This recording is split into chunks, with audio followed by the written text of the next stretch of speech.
Na kutoka pande zote za dunia, Australia, Canada, USA, Soneto pamoja na East Africa, bila kusahau wanangu ambao wako upande wa Europe, Baraka1 TV inakuja mbele yako na ujumbe ufuatao. Tunahitaji msaada kutoka kwako. Tunahitaji kununua kifaa kinachoitwa drone ili tuweze kupaa juu zaidi na kuzidi kutamba na kurushia matangazo yenye na uhakika na haki ndani yake. Baraka1 TV inahitaji msaada wako wa chochote ambacho uko nacho ili tuweze kununua kifaa hicho. Kwa mawasiliano zaidi tumia namba ambazo unaziona hapo kwa screen yako ili moja kwa moja uweze kuwasiliana na Baraka1 TV. Saidia Baraka1 TV, saidia Jamhuri ya Kidemokrasia ya Kongo, saidia Baraka1 TV, saidia wazalendo.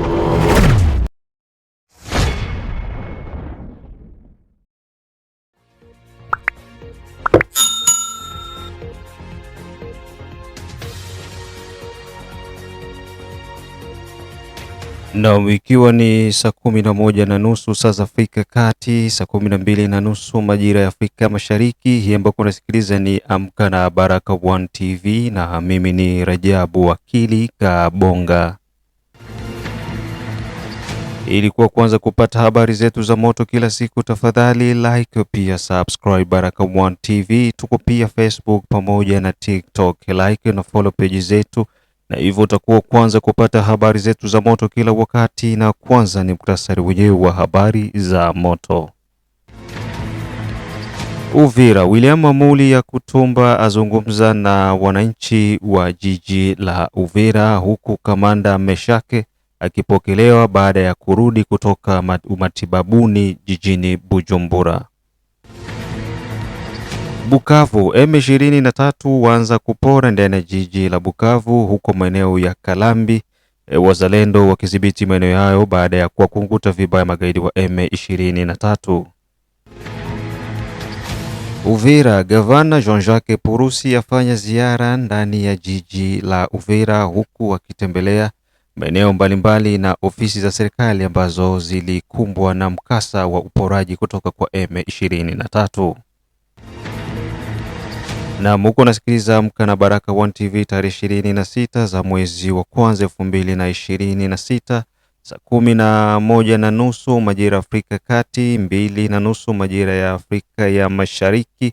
Pia usikose kutembelea Mwangaza TV ambako utakutanana na matukio mengi yote ambayo kunazidi kurindima kutoka mashariki mwa Jamhuri ya Kidemokrasia ya Kongo. Na tuanze na taarifa hizi kutoka jijini Uvira ambako William Amuli Yakutumba azungumza mengi na raia wa jiji la Uvira.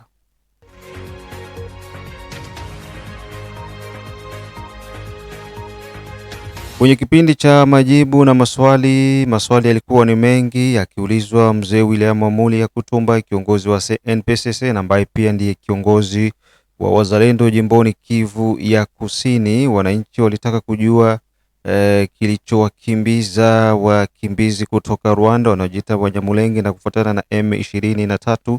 Je, watarudi ama hawatarudi? Je, ni wakongomani ama sio wakongomani? Majibu ya kiongozi William Amuli Yakutumba aliweza kujibu waliosababisha kutokubadilishwa kwa katiba ni wakongomani hao, na waliochagua kuwa wakimbizi hao ni wakongomani hao. Mwaka wa 2006 wakati wa kuweza kuchagua ndio kwa ajili ya kupitisha katiba iliyopendekezwa na serikali ya kipindi hicho ambacho kilikuwa inaongozwa na bwana Hippolyte Kanambe maarufu kama Josefu Kabila, ndiyo kilikuwa chanzo cha kuwapa uraia wakimbizi wa Kinyarwanda wanaoita Wanyamulenge. Mengi na zaidi, huyu hapa kiongozi William Amuli Yakutumba. Kuko ma problème kubwa communauté internationale.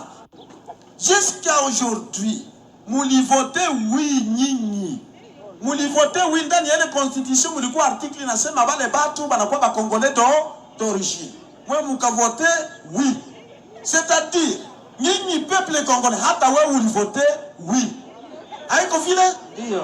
C'est-à-dire uli adopté que ils sont devenus congolais d'origine. Sasa unapenda kuniambia nini? Napenda kukwambia hivi. Kwa sasa tuko nasema hapa, kuko ma probleme kubwa communauté internationale. Ni vitu vingine naweza sema na vingine siwezi visema paske nakwambia kwamba ni eko na probleme kubwa.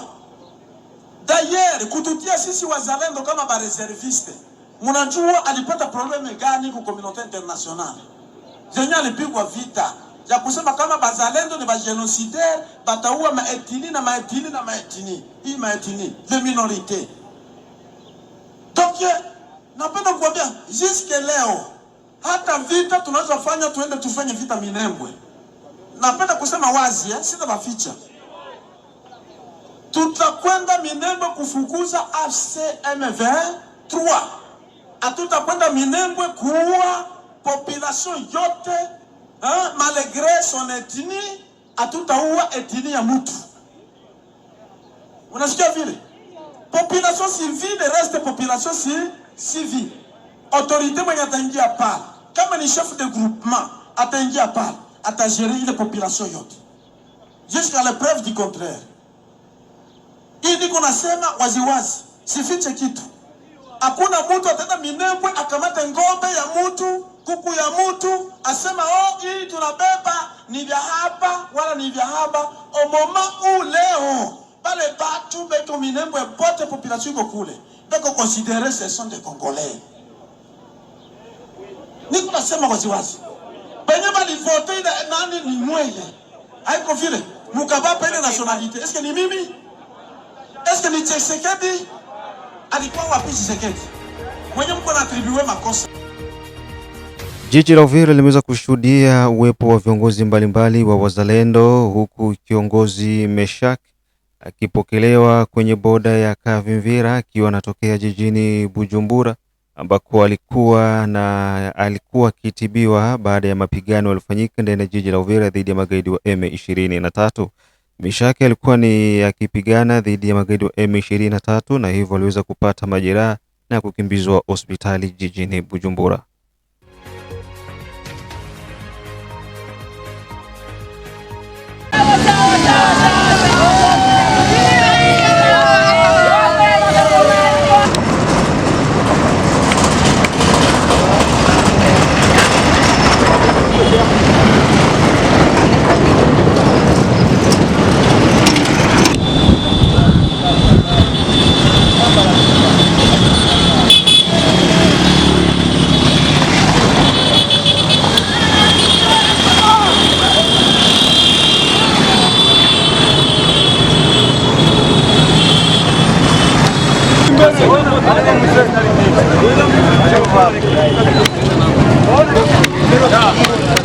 Sana tena. Bona mapema. Asante sana, tunashukuru kabisa, tunaona wa Kibenga TV wanakuja ili wapokee vitu vimekuwa haya moto. Wacha. Leta kinyumba hapa. Nikikirimba. Kijana. Tumeingia kule nyumbani.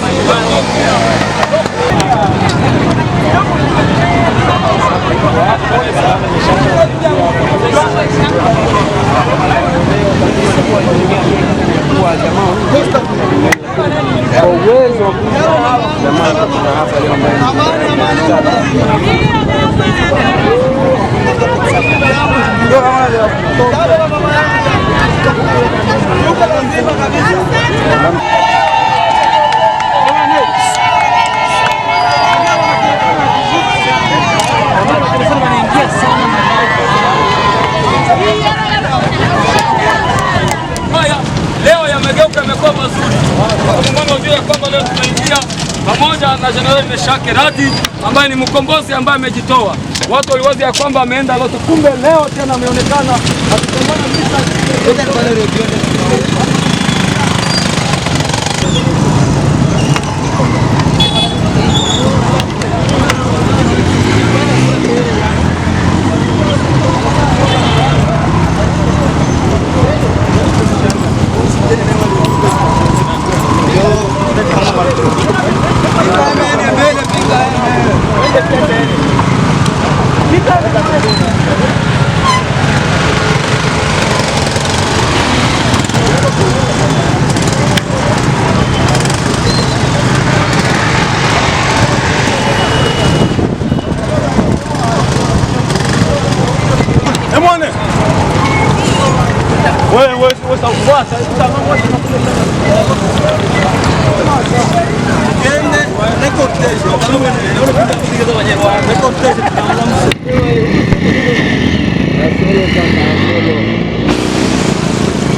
Chunga kidogo kwanza.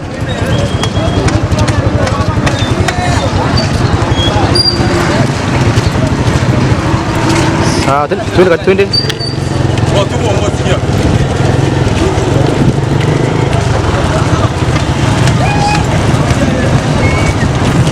Sawa, shama tena. Yangu.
Na baada ya taarifa hizo kutoka ndani ya jiji la Uvira, tujielekeze huko jijini Bukavu ambako M23 waanza kupora ndani ya jiji la Bukavu, huku Kalambi ikiingia mikononi mwa wazalendo.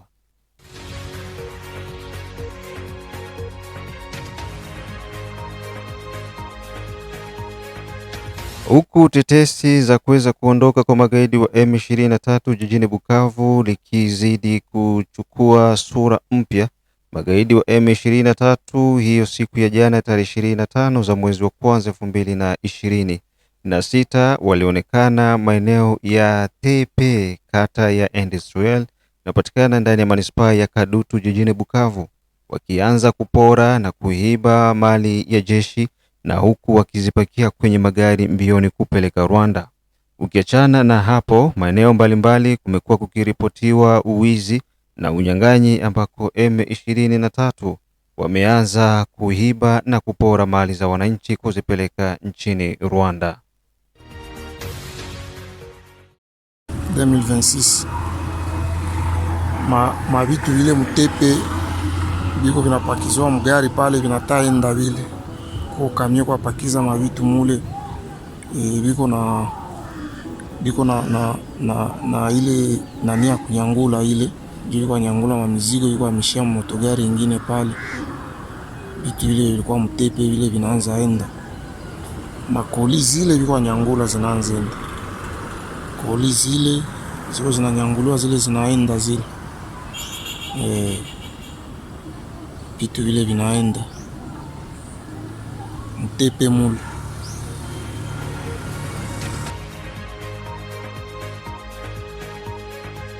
Kwa sasa Kalambi, toka jana jioni kulishuhudiwa mapigano ambako wazalendo waliingia maeneo hayo, huku ikiwa ni platforme ya Mwenga ikiungana na platforme ili kuweza kuwakunguta magaidi wa M23. Kazi ilikuwa ni kubwa na kusababisha maeneo hayo kubaki mikononi mwa wazalendo. Mpaka sasa hivi asubuhi hii ya leo, maeneo ya Kalambi imeweza kuzingirwa na wazalendo, huku harakati za kusafisha zikizidi kufanyika.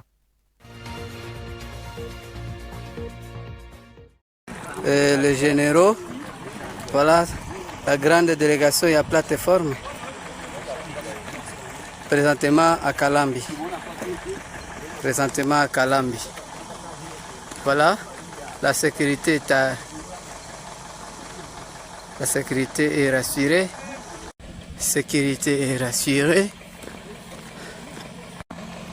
Tunaenda directement mpaka Kiomvu. Voilà, la délégation est là. La délégation est là. Très bien. Voilà. Jambo mzee. Jambo sana. Unaweza kujipresente kidogo? Ndio. Wewe ni nani? Mimi ni General Ibanda Mabenga Sukari. Ndio. Msimamizi wa platform ya Mwenga Shabunda. Okay. Na kwa sasa napatikana wapi?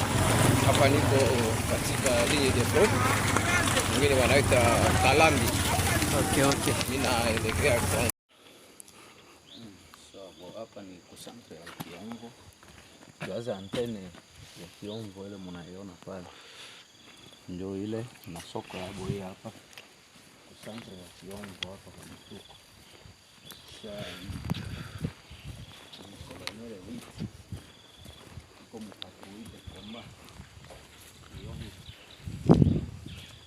ndio kusoko pale.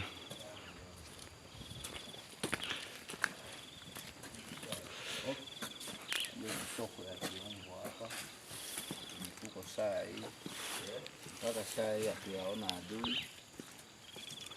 Tuko hapa kisha tulifika mpaka saa hii hatuyamuona, tuyaona adui.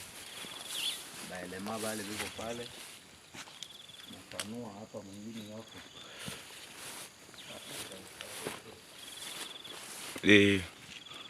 bageshi bale beko natungana na adui musoko ya Chomvo sasa. Na mpaka saa hii tulifika 5h jusqu'à maintenant tuonana na adui. Belema bale wanapangana tu munani musoko ya Chomvo yote bakusambalana wanasambalana. Beko natafuta adui aonekane. Okay. Tuko na komanda wita hapa. Tuko natafuta na adui aonekane. hapa ni Kalambi Kionvo. Ndio kwenye saa hii mpaka wiki balisema adui alishuka, ndio alishuka jana, akaenda atake position yetu moja. Ndio hivi tunakuya kumutafuta. Na hapa ni Kalambi Chomvo pana na Kionvo. Mwenye anajua hapa Kalambi Kionvo na Chomokea kutoka kwa masomo sasa. Anajua deja hapa ni Kionvo. Sogea huko. Basoda ba movement yetu platform biko hapa. Chomvo ndio tuko hapa kwa masomo. Basoda wale wengine kule muantre ya kutoka Kasika ndio kwenye tuko saa hii.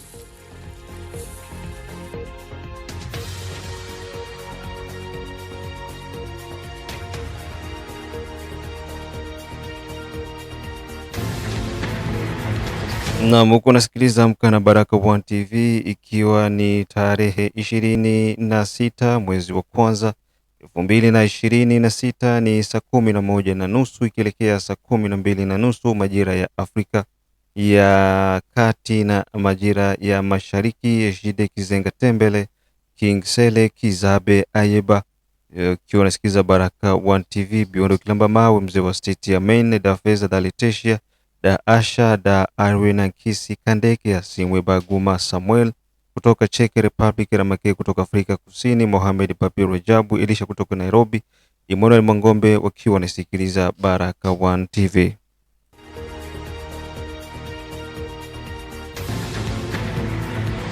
Na baada ya taarifa hizo kutoka jijini Bukavu ambako M23 wanaendelea kupora mali za umma, na huku pia wakimbizi walikuwa wafungwa walikuwa ndani ya magereza na pia kwenye vituo vya upelelezi wameweza kuachiwa huru kutoka kwenye mikono magaidi wa M23, na yote imefanyika hii siku ya jana ya tarehe 25 za mwezi wa kwanza 2026. Baada ya taarifa hizo, tujielekeze moja kwa moja turudi jijini Uvira ambako gavana Jean-Jacques Purusi afanya ziara ndani ya jiji la Uvira. Gavana wa jimbo la Kivu ya Kusini Jean-Jacques Purusi, baada ya kuweza kuwasili jijini Uvira, aliweza kutembelea maeneo mbalimbali na jamii mbalimbali, huku akitoa ujumbe wa ushirikiano, mshikamano pamoja na kulinda amani na kujenga Uvira mpya. Jean-Jacques Purusi pia ameweza kutembelea ofisi za serikali ambazo zilishuhudiwa uporaji, uwizi kutoka kwa magaidi wa M23. Jean-Jacques Purusi pia ameweza kutoa wito kwa serikali kuu jijini Kinshasa kufanya iwezalo mapema iwezekanavyo ili kuweza kuhakikisha kwamba ofisi za serikali zinarudi tena kufanya kazi yake kama ilivyokuwa hapo awali. Utafahamu tu kwamba ofisi nyingi za serikali zimeweza kushambuliwa na kuibiwa kila kitu ndani yake, huku makaratasi mengi yakikutwa yamezagazagaa chini, vitabu pamoja na vitu vingine vya thamani vyote kwa ajili ya masuala ya kiserikali vikiwa vimetupwa nje. Majeshi ya Jamhuri ya Kidemokrasia ya Kongo wameonekana wakiwa karibu na kiongozi wa mkoa Bwana Jean-Jacques Purusi kwa ajili ya usalama zaidi. Mengi na zaidi, huyu hapa kiongozi wa mkoa Bwana Jean-Jacques Purusi Sadiki. Les gouverneurs du Sud Kivu, accompagnés du président de l'Assemblée provinciale du Sud Kivu, l'honorable Feston Kabeza, le professeur Jean-Jacques Purusi Sadiki a poursuivi son itinérance dans la ville d'Uvira. Sans véhicule ni escorte militaire, il s'est rendu à l'hôpital général d'Uvira pour rassurer la population. La paix est de retour conformément aux engagements du président de la République, Félix-Antoine Tshisekedi. À son arrivée, médecins, infirmiers et gardes-malades l'ont accueilli par des chants et des danses, exprimant leur joie de voir celui qu'ils surnomment déjà leur Magoufouli. Le gouverneur a exprimé sa solidarité aux civils blessés lors de la récente occupation de la ville d'Uvira par les rebelles du M23, soutenus par le Rwanda, ainsi qu'aux éléments des FARDC et aux patriotes ouazalendo blessés sur les lignes de front. Selon les rapports médicaux, la majorité des patients souffrent de blessures par balles et éclats d'obus. J'ai vu des enfants de 15-16 ans, j'ai vu des jeunes garçons, des jeunes mamans touchés dans leur chair parce qu'ils ont été atteints par des balles ennemies. Et vous allez comprendre que c'est essentiellement le jour où le M23 est rentré dans la ville. Il a massacré beaucoup de gens, il a blessé beaucoup de gens. Et comme vous le voyez, tous ces gens que nous venons de voir, tous ces patients, ce sont des pauvres civils, des mamans essentiellement qui rentraient de l'église et des enfants qui rentraient de l'église, c'est tout. Donc je suis très attristé par cette nouvelle. Mais de l'autre côté, je me dis que justice doit être faite. Je suis ravi que le président de la République, Félix-Antoine Tshisekedi Tshilombo, a compris nos doléances en prenant la décision de renforcer la justice ici, en nous envoyant des magistrats. Dans la même dynamique, le gouverneur a rendu visite aux communautés minoritaires locales, dont les Banyamulenge. Il les a encouragés à vaquer librement à leurs occupations, soulignant que la vie a déjà repris dans la paix et la bonne collaboration entre toutes les communautés et les composantes sociales de la ville d'Uvira.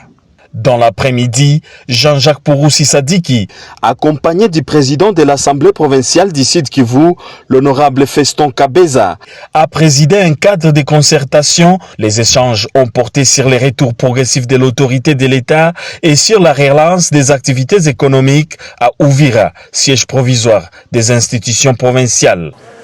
Aujourd'hui, nous avons discuté d'un certain nombre de sujets qui nous touchent au plus haut point, à savoir l'impact de l'après-AFC-M23 appuyé par le Rwanda. Comme vous le savez, le président de la République, Félix-Antoine Tshisekedi Tshilombo, a donné sa parole de libérer le pays. Et à l'heure où nous parlons, Uvira vient d'être libéré. Nous avons pris des décisions. D'abord, la province doit libérer rapidement un petit fonds d'urgence pour permettre à ce que l'administration basique la plus urgente, c'est-à-dire la mairie, c'est-à-dire et ses services techniques, notamment les services d'hygiène par exemple. Il y a aussi les affaires foncières, il y a toute une série de dossiers importants, soit opérationnels. La province va se débrouiller le plus rapidement possible pour dégager une petite enveloppe qui permettra à ce qu'on puisse aider la mairie et ses services techniques, notamment les services de l'état civil.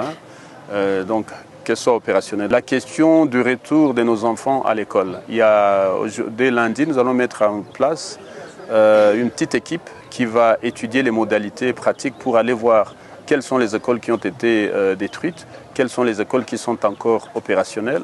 Nous allons travailler aussi avec l'armée pour voir s'il n'y a pas des mines antipersonnelles qui ont été placées, et si c'est le cas, comment les déminer, afin que nos enfants reprennent les cours le plus rapidement possible. À travers cette itinérance, le gouverneur du Sud Kivu réaffirme son engagement à restaurer durablement la paix, renforcer la sécurité, promouvoir la cohésion sociale.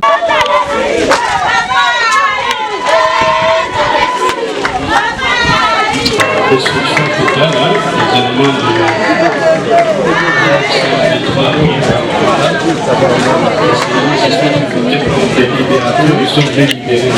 comment des choses comme ça sont les documents de l'état civil ont été fusillés ici.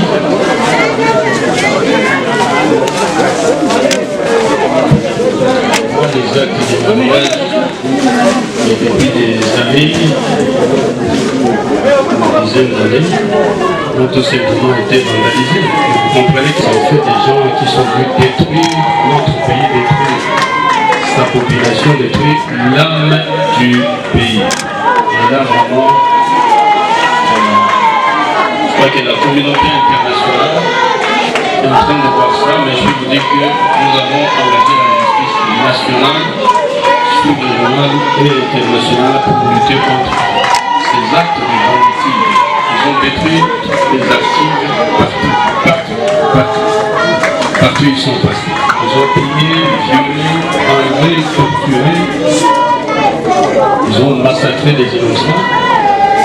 Et à la fin, ils ont détruit l'âme de notre culture. Ils ont détruit le pays. Mais tout ça, pour nous assurer que ça ne va pas rester impuni. L'État congolais, donc ici nous sommes à l'état civil de la mairie de Vira, l'État congolais va faire ce qui est de son devoir, et ça c'est l'engagement du président de la République, le chef de l'État Félix Antoine Tshisekedi Tshilombo. Et c'est dans ces conditions compliquées que nous allons tenir un conseil provincial de sécurité. Le mot par une chaise jusqu'à ce soir, tout a été pillé, emporté au Rwanda et détruit. Merci.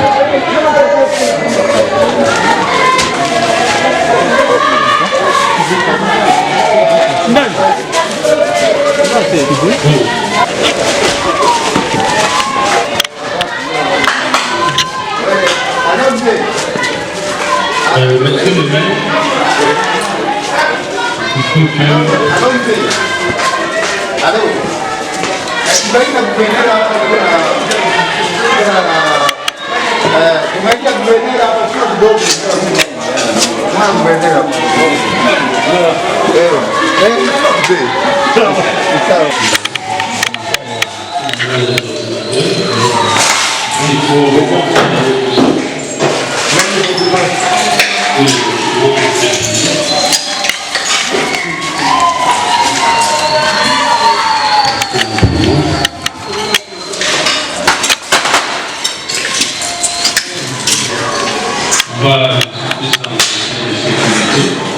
on va prendre des décisions tout de suite.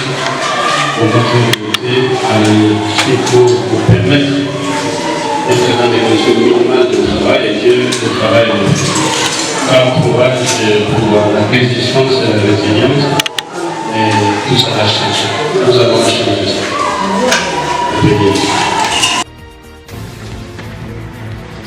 Namna huo ndio mwisho wa matangazo yetu kwa asubuhi hii kutoka Baraka1 TV. Nafikiri ni busara, mengine tukutanane majira ya saa 6, saa 9 pamoja na saa 12 ambako utasikiza mengi yanayojiri ndani ya jiji la Bukavu na maeneo mengine ambako mpaka sasa hivi magaidi wa M23 wameanza kupora, na ikiwa ni dalili za wao kwanza kujiondoa ndani ya jiji la Bukavu. Baada ya jiji la Bukavu, maeneo mengine yatakayofuatwa ni pamoja na Nyabibwe, Kishishe, maeneo ya Minova na sehemu nyingine kufika mpaka ndani ya jiji la Goma. Usikose kushare, kusubscribe na kulike Baraka1 TV.